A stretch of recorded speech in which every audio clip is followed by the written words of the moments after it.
2020년 대한민국은 세 가지 문제로 어려움을 겪고 있습니다. 코로나 문제, 홍수 문제, 또 부동산 문제입니다.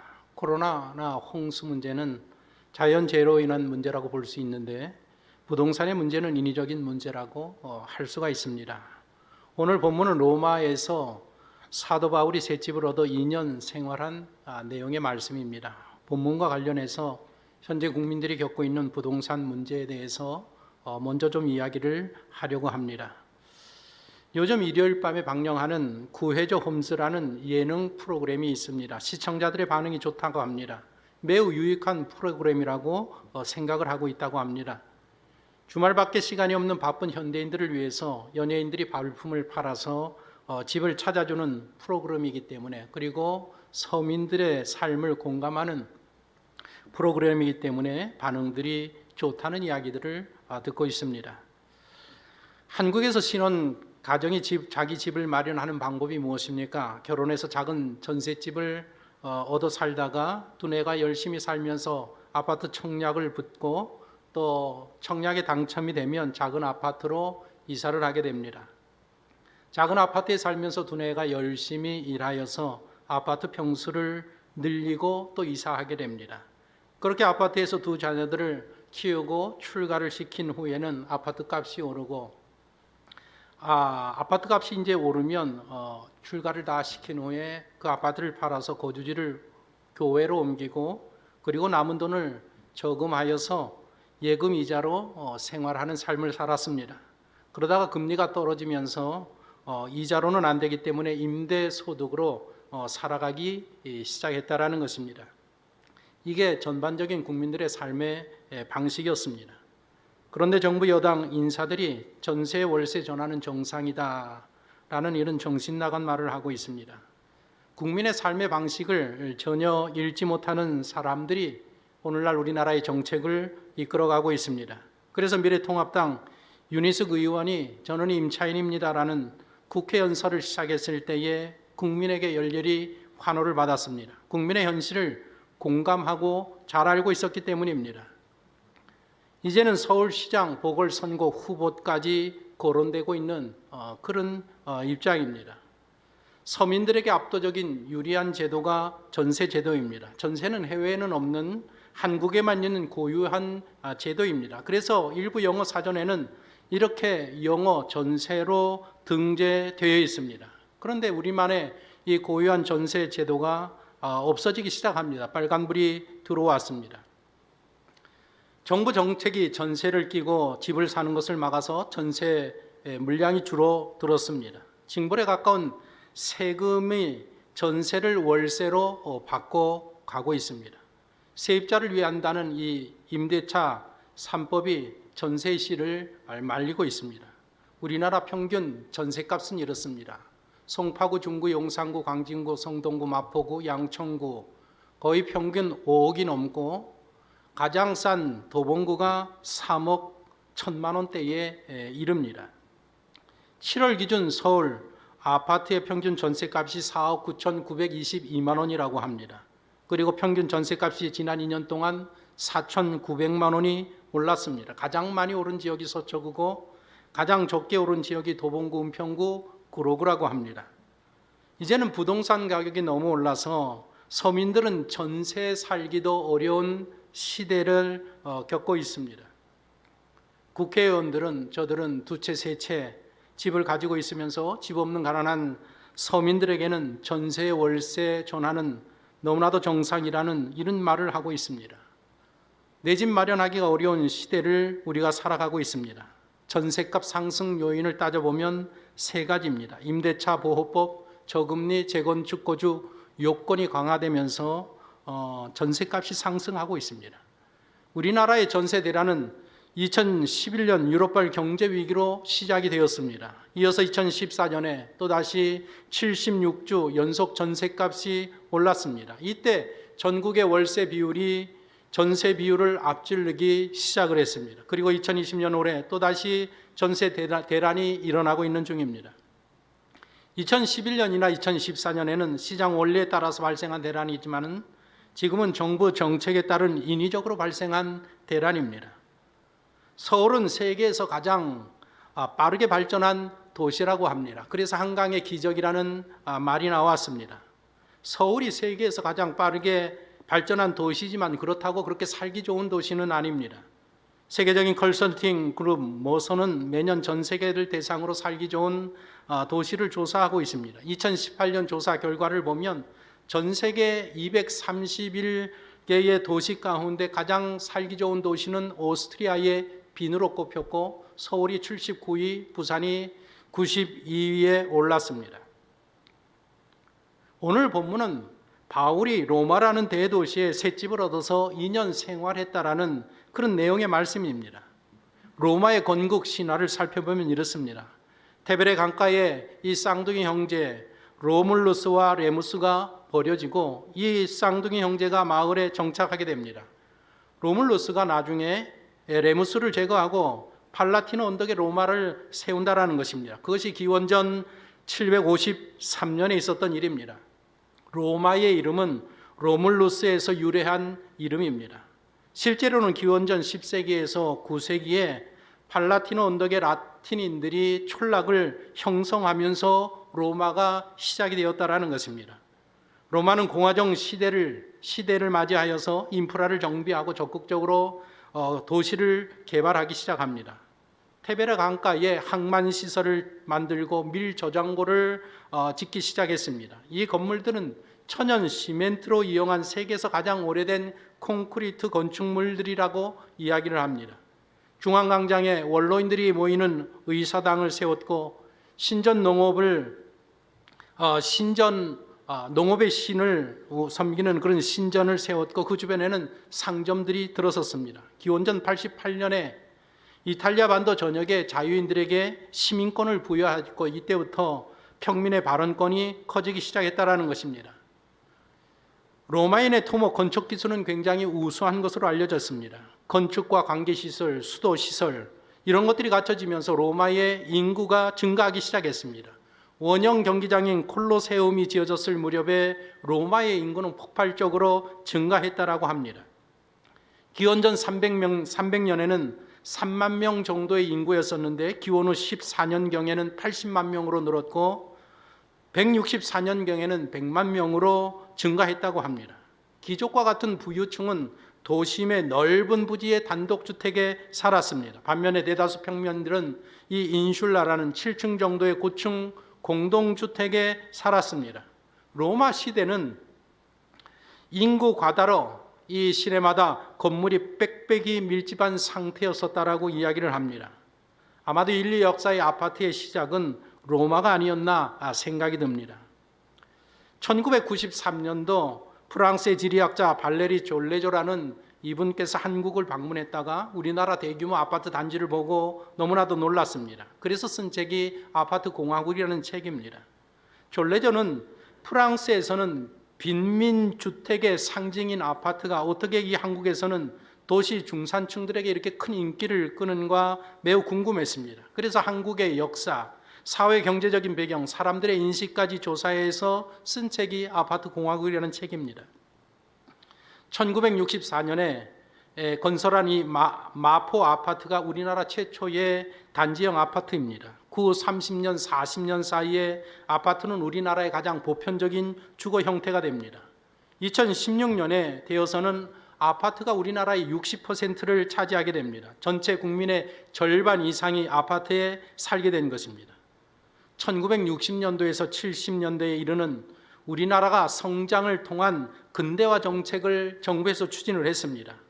우리나라 아파트는 이런 정부 정책과 건설 사이의 이해가 맞아떨어져서 만든 합작품입니다. 국가가 공공 예산으로 마련해야 할 부분을 국민들에게, 시민들에게 직접 구매하도록 떠넘겼습니다. 그리고 이때 열악한 주거 환경에서 벗어나고 싶었던 국민들이 아파트를 열렬히 반겼습니다. 아파트에 입주하는 순간에 주차 문제, 쓰레기 문제, 이웃과 다투는 일들이 없어져 버렸습니다.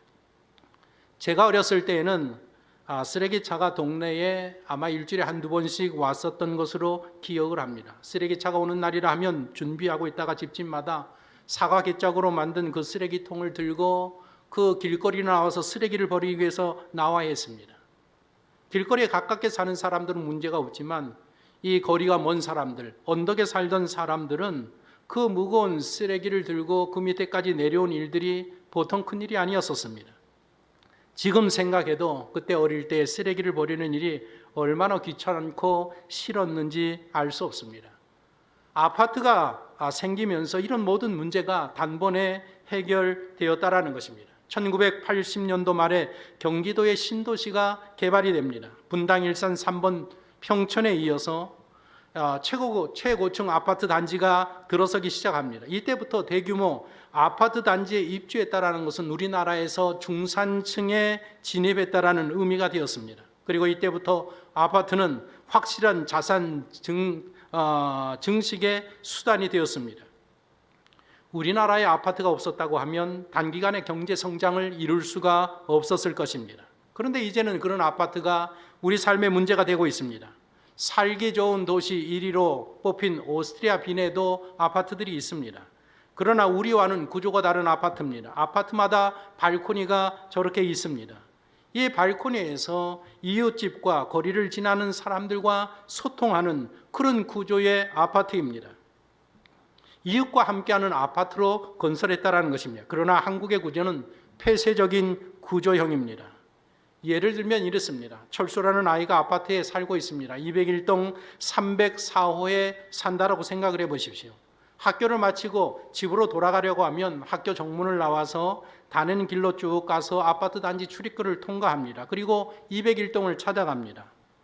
문을 열고 엘리베이터를 타고 3층에서 내려서 4층 자기 현관키를 누르고 집으로 들어갑니다. 그리고 집에서 나올 때에는 이 순서와 거꾸로 나오게 되어 있습니다. 그러니까 사람들이 아파트에 산다는 것은 이웃집과 이웃들과 소통할 수 없는 그런 구조인 것입니다. 아이들이 아파트 단지에 사는 동안에 이기적인 심성이 길러지게 됩니다. 요즘 우리나라 젊은이의 대다수가 아파트에서 태어난 그리고 자란 아파트 세대입니다. 우리 아파트의 아이들이 중간 소음 때문에 집에서 뛰놀지 못합니다. 자기가 사는 집이 전세인지 자가인지 비교당하는 학창 시절을 보내게 됩니다. 학교를 졸업하고 취업한 뒤에는 가격이 오른 부모님 아파트에 얹혀 살게 됩니다. 우리나라의 아파트는 집이자 동네입니다. 우리나라 아파트는 부동산이 되었습니다. 그리고 그 사람의 브랜드가 되었습니다. 한국에서는 아파트가 주거 공간이라기보다는 재산에 가깝게 되었다라는 것입니다. 금융 예측가이면서 미래 학자인 제이슨 생키라는 사람이 있는데 최근에 코로나 이후에 세계라는 책을 내었습니다. 부동산의 미래가 어떻게 될 것인가 하나를 짚었는데 이분께서 이 책에서 이렇게 이야기합니다. 코로나19로 인해서 직장을 잃게 되고 또 기업이 망하게 되면 집을 가진 사람들이 대출금을 갚지 못하게 된다는 것입니다. 대출금을 갚지 못하면 집에서 퇴거해야 되고 파산을 신청하는 일이 발생하면서 이 대출을 갚지 못해서 서둘러서 주택을 시장에 내놓는 그런 상황이 벌어지면서 시장에는 주택을 팔려고 하는 많은 주택들이 넘쳐나게 될 것이다라고 예측을 한다는 것입니다. 그러나 이 예측은 남의 나라 이야기입니다. 할부로 집을 살 수 있는 나라에서 일어나는 일이고 우리나라는 계속해서 집값이 오르고 있는 중입니다.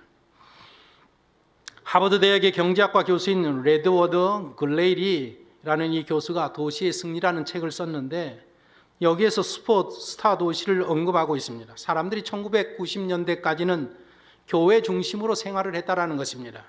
제조업체들이 교회에 다 있었기 때문에 교회 중심의 삶을 살다가 2000년대부터 사람들이 도시 중심의 삶으로 바뀌기 시작했다라는 것입니다. 제조업이 몰락하고 지식 기반의 산업 사회로 이동하면서 그러면서 이 슈퍼스타 도시들이 생겨나기 시작했다라는 것입니다. 그가 발표한 슈퍼스타 도시들은 이렇습니다. 1위는 뉴욕이고 2위는 런던이고 쭉 가서 우리나라 서울이 파리에 기록을 하고 있습니다. 그래서 이 글레이 교수는 사람들이 투자하려고 하면 슈퍼스타 도시에 투자해야 된다는 것입니다. 대한민국에서 투자하려고 하면 서울에 투자하라 이런 조언을 하고 있습니다. 한국의 슈퍼스타 도시는 서울뿐이기 때문이라고 합니다. 세월이 갈수록 서울과 여타 도시의 차이점이 점점 더 벌어질 것이라고 말하고 있습니다. 사도 바울이 로마라는 큰 도시에 도착했을 때 로마는 황금 시대를 지나가고 있었습니다. 점차 전제 군주들이 국민의 권리를 불법적으로 강탈하고 있었던 그런 때였었습니다. 폭군 네로가 다스리고 있었던 때였었습니다. 당시 네로의 나이는 25살이 넘지 않은 것으로 추정을 하고 있는데 벌써 그 나이에 자기 어머니 아그리파나를 죽이고 그리고 자기 아내 옥타비아를 살해하였습니다.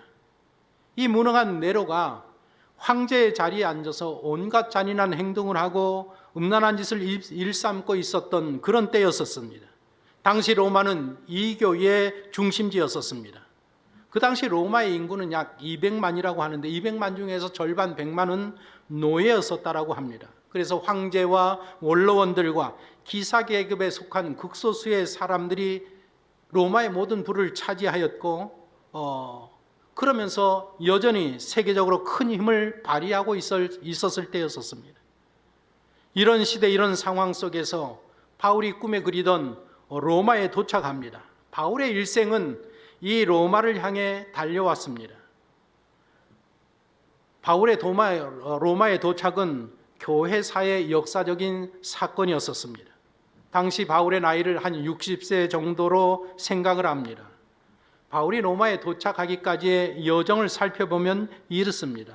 몰타라는 곳, 그러니까 멜리데 섬에서 파선을 해서 거기서 한 3개월 머물다가 이제 2월 달쯤 되어서 겨울이 지나고 2월 달쯤이 되어서 수라구사를 거쳐서 레기온을 거쳐서 보디올 항구에 도착을 합니다. 보디올 항구에 도착해서 거기에 있었던 그리스도인들과 일주일 동안 시간을 보내고 그리고 보디올에서 아피온 광장으로 그리고 트레스 마을로 거쳐서 로마로 들어갑니다. 한 160km의 거리를 이동하게 됩니다. 사도 바울이 로마에 도착했을 때 로마에는 이미 그리스도인들이 있었습니다. 아마 3년 전쯤 사도 바울이 로마에 로마서를 기록해서 보내서 많은 그리스도인들이 로마서를 읽었었던 그런 상태인 것으로 생각을 합니다. 사도 바울이 도착했다는 소식을 듣고 바울을 만나기 위해서 그 멀리서 마중 나와서 그를 마중하고 호위해서 로마까지 들어갑니다. 바울이 로마에 도착한 때는 추후 한 60년경으로 생각을 합니다. 예루살렘이 로마에 의해서 멸망하기 한 10년 전이었었습니다. 미결수로 로마 법정에 재판을 받기 위해 이송된 것입니다. 사도 바울이 재판을 받기 위해서 머무를 숙소가 필요했습니다. 그래서 빌린 집이 바로 로마의 셋집입니다. 이 셋집을 빌려서 2년간 생활을 하게 됩니다. 오늘날 성지순례를 하면 로마를 여행하면 바울의 셋집이라는 곳이 두 곳이 있다고 합니다. 하나는 트라스 테베레 지역에 있고 또 하나는 비아 크로스라는 지역에 있습니다. 아마도 제 생각에는 트라스 테베레 지역의 그 셋집이 사도 바울의 셋집이 아닌가라고 생각을 합니다. 제정 로마 시대에 트라스테베레 강 주변에는 유대인들이 촌락을 이루며 살고 있었습니다. 이미 로마 시대에 유대인들이 집단을 이루면서 가난한 그런 거주 생활을 그곳에서 하고 있었다라는 것입니다. 그 당시 테베레 강이 이때여서 흐르고 있었기 때문에 그곳에 많은 곡물 창고와 천막을 만드는 공장들이 자리를 잡고 있었습니다. 그 천막들이 배에 돛대에 공급이 되었고 군인들에게는 또 필수 장비였었습니다. 그래서 천막에 대한 수요가 굉장했다고 합니다. 사도 바울은 우리가 잘 알듯이 천마 제조 기술자였었습니다. 또 이를 해서 방을 얻은 세를 지불해야 했기 때문에 이곳에서 세를 얻어서 살았을 확률이 높다라고 생각을 하는 것입니다. 곡물 창고가 딸린 방 한 칸을 월세로 얻어서 그곳에서 이제 자기를 지키는 로마 병사와 함께 생활했다라는 것입니다. 지금도 유대인들이 그곳에 가면 집단을 이루고 생활을 하고 있다고 합니다. 현재 트라스테베레의 그 동네를 가면 다닥다닥 붙어있는 아파트 사이로 자그마한 저 성당이 있는데 저 성당이 바로 사도 바울이 2년 동안 셋집으로 얻어 사용했던 그런 곳이라고 합니다. 고고학자들의 발굴에 의하면 그렇게 이야기하는데 저 제단 옆에 있던 그 자리가 사도 바울이 살았던 셋방이라고 전해지고 있습니다. 한 10평 정도 되는 그런 방이라고 합니다. 그 10평 정도 되는 셋방에서 2년 동안 생활했던 사도 바울의 일상을 간단하게 오늘 본문이 우리들에게 소개를 합니다. 오늘 본문을 다시 한번 보시면 30절, 31절을 보십시오. 바울이 온 이태를 자기 셋집에 머물면서 자기에게 오는 사람을 다 영접하고 하나님의 나라를 전파하며 주 예수 그리스도에 관한 모든 것을 담대하게 거침없이 가르치더라. 로마에 도착한 지 3일 후에 바울은 유대인들 중에 지도층에 있는 사람들을 다 초대해서 그들과 인사를 나누면서 자기를 먼저 소개합니다. 자기가 왜 이 로마의 미결수로 오게 되는지, 왜 쇠사슬에 지금 묶여 있는지, 왜 로마의 네로 황제를 만나려고 하는지, 그리고 자신은 유대인들을 대적하고 배척하는 그런 사람이 아니라는 자기의 변명을 쭉 설명하면서 시간을 갖습니다. 그리고 다시 만날 날짜를 정합니다. 만날 날짜에 많은 사람들이 이제 사도 바울을 만나서 사도 바울이 하는 이야기를 듣기 위해서 몰려듭니다. 이미 많은 그리스도인들이 로마서를 읽은 상태입니다. 사도 바울이 어떤 인물이고 저가 말하는 그 주장이 무엇이고 저의 신앙이 무엇인지 궁금해했던 유대인들이 이제 약속한 날에 모이게 됩니다. 그래서 사도 바울은 그들에게 하나님의 나라를 가르치고 예수 그리스도의 복음을 설명하기 시작합니다. 바울이 셋집에 2년 동안 머무는 기간 동안에 어떤 말씀들을 가르치고 어떤 말씀들을 전했는지 우리가 추측해 볼 수 있는데 오늘 본문에 보면 두 가지는 확실합니다. 하나는 하나님의 나라에 대해서 가르쳤다라는 것입니다. 유대인들의 신앙의 핵심은 하나님의 나라에 있었습니다. 그래서 그들이 궁금해하는 하나님의 나라가 진정 어떤 나라인지를 그들에게 강론을 했고, 두 번째 주제는 예수 그리스도에 관한 복음입니다. 예수님이 누구신지, 왜 예수님을 믿어야 하는지, 예수님을 믿으면 어떻게 되는지에 대해서 그들을 유대인들에게 강론을 했다라는 것입니다. 그리고 바울은 이 셋집에 머물면서 4권의 성경을 기록합니다. 우리가 잘 아는 옥중 서신이라고 불리는 에베소서, 빌립보서, 골로새서, 빌레몬서를 이 셋집에서 2년 동안 살면서 기록하게 됩니다. 이 4권의 성경을 읽어보면 사도 바울이 그 셋집에서 사람들에게 무슨 말을 했을 것인지, 어떤 복음을 전했는지를 우리가 추측해낼 수가 있습니다. 바울은 에베소에 서서 예수님은 교회를 충만하게 하시고 교회를 통해서 오고 오는 끝없는 세대에 하나님의 영광과 구원을 드러내는 분이라는 것을 설명을 하고 있습니다. 아마도 그 예수님을 소개했을 것입니다. 빌립보서에서는 예수님이 기쁨의 근원이 되시는 분이라는 설명을 하고 있습니다. 골로새서에서는 예수님은 하나님의 신성과 영광이 육체로 거하는 하나님의 아들 되시는 분이심을 설명을 하고 있습니다. 그리고 빌레몬서에서는 예수님은 우리를 노예가 아니라 우리를 형제로 영접하시고 사랑해 주시는 분으로 소개를 하고 있습니다. 이렇게 사도 바울은 셋집에 찾아오는 사람들에게 예수님이 누구신지, 어떤 분이신지 복음을 전하고 가르치셨다라는 것입니다. 24절을 보면 로마서 28장 24절을 보면 셋집에서 바울이 사역했던 이 사역은 절반의 성공을 거두는 것을 알 수 있습니다. 사도 바울이 말하는 그 복음을 믿는 사람도 있고 믿지 않는 사람들도 있다라고 했습니다. 믿지 아니하는, 그리고 등을 돌리고 돌아가는 유대 동족을 바라보면서 바울은 유대 민족의 마음의 완악함이 이들에게 큰 문제인 것을 이사야서를 통해서 지적을 합니다. 그러면서 28절에서 유대인의 마음이 완악함으로 인해서 이제는 그 유대인에게 전한 구원의 복음이 이방인에게로 향하는 시대가 시작되었다라고 선포하고 있습니다. 이 2년 동안 사도 바울은 셋집에 찾아오는 신분 높은 로마인들과도 교제를 나눕니다. 그들에게 복음을 전하게 되고 그들이 복음을 듣게 되고, 사도 바울의 서신서들을 보면 복음을 믿어 제자가 된 로마의 귀족들의 이름들이 기록되어 있습니다. 그리고 그 2년 동안에 두기오, 디모데, 에바브로 디도, 오네시모, 마가 등 신실한 하나님의 동력자들과 교제를 나누면서 신앙 안에서 거했던 것들을 우리가 알게 됩니다. 그렇게 사도 바울은 2년 동안 셋집에서 복음을 전하고 가르치고 성도들과의 교제를 나누는 삶을 살게 되었다는 것입니다. 상황이 좋지 아니하는 그런 속에서도 그는 하나님의 나라를 위하여서 열심히 일하고 있었다는 것입니다. 오늘 설교를 준비하면서 여러 가지 자료를 찾는 중에서 어떤 분이 쓴 글을 발견하게 되었습니다. 제목이 셋집에 산다는 것이라는 그런 글인데 제가 잠깐 새빵살이 하는 사람들의 마음을 이야기하는 것이라 제가 소개해 보도록 하겠습니다. 이렇습니다. 이웃이 무섭다. 하루하루 사는 게 두렵다. 덕분에 밥 먹고 사는 것은 아닌데 보이지 않는 돈의 무게가 총구를 겨누는 듯 칼날을 겨누는 듯하다. 새들도 둥지를 짓는데 계집도 지어주는데 계약서 한 장으로 주인과 노비가 된다.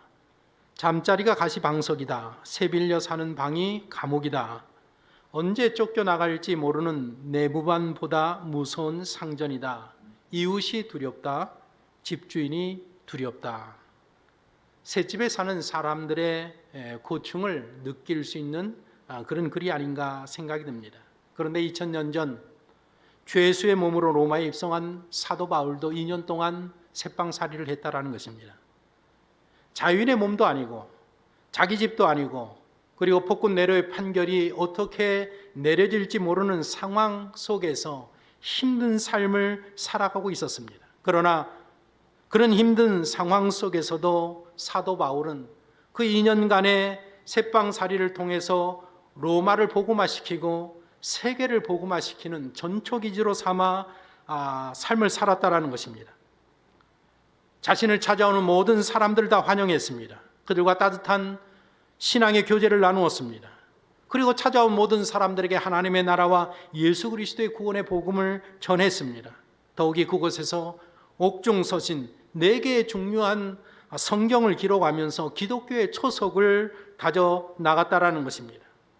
이 시대 우리 모두는 가정과 회사와 국가 전면에 걸쳐서 많은 위기의 순간들을 접하며 살아가고 있습니다. 이런 위기가 닥쳤을 때 어떤 사람들은 좌절하고 실망하고 인생을 포기하기도 합니다. 또 어떤 사람들은 이런 와중에도 남이야 어떻게 되든지 자기의 몫을 챙기고 이석을 챙기고 도망치는 사람들이 있습니다. 그것도 말단에 있는 사람이 아니라 최고위층에서 고급 정보를 다루는 그런 사람들이 그런 일을 일삼고 있습니다. 그러면 우리 예수 그리스도를 믿는 성도들은 어떻게 살아야 되는가? 죄수의 신분으로 로마에 와서 새빵살이를 하면서 살아갔던 사도 바울의 모습을 기억하면 될 것 같습니다. 그는 찾아오는 사람들을 따뜻하게 환영을 했습니다. 그들과 신앙의 교제를 계속해서 나누었습니다. 그리고 그들에게 하나님의 나라와 예수 그리스도의 복음을 전하고 가르치는 삶을 살았습니다. 그리고 더욱이 그곳에서 옥중 서신을 기록하면서 살았습니다.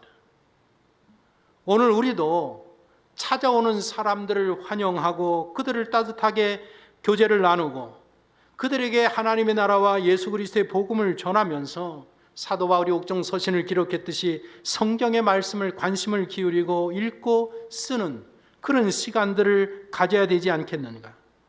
기독교는 예수 그리스도를 믿고 자기 혼자 잘 살다가 천당 가는 것이 목적이 아닙니다. 기독교는 하나님의 나라를 세워가는 것이 우리의 삶인 것을 분명히 말하는 종교가 우리가 믿는 기독교입니다. 이 어려운 시대에, 이 어려운 위기의 시대에 우리는 신앙인으로서 어떻게 살아야 되는가? 비록 새빵살이의 어려운 삶을 살지라도 그곳에서 하나님을 바라보고 우리를 책임지시는 그 주님의 은혜를 기억하면서 모든 주변의 사람들과 따뜻한 교제를 나누며 기회가 될 때마다 복음을 증거하고 하나님의 나라를 세워가는 아름다운 신앙의 삶을 살아가는 것이 우리 성도들의 본분인 것을 깨닫고 오늘 하루도 또 이 한 주간도 신앙 안에서 달려갈 길을 달려가는 우리 모든 성도들이 되어야 될 줄로 믿습니다.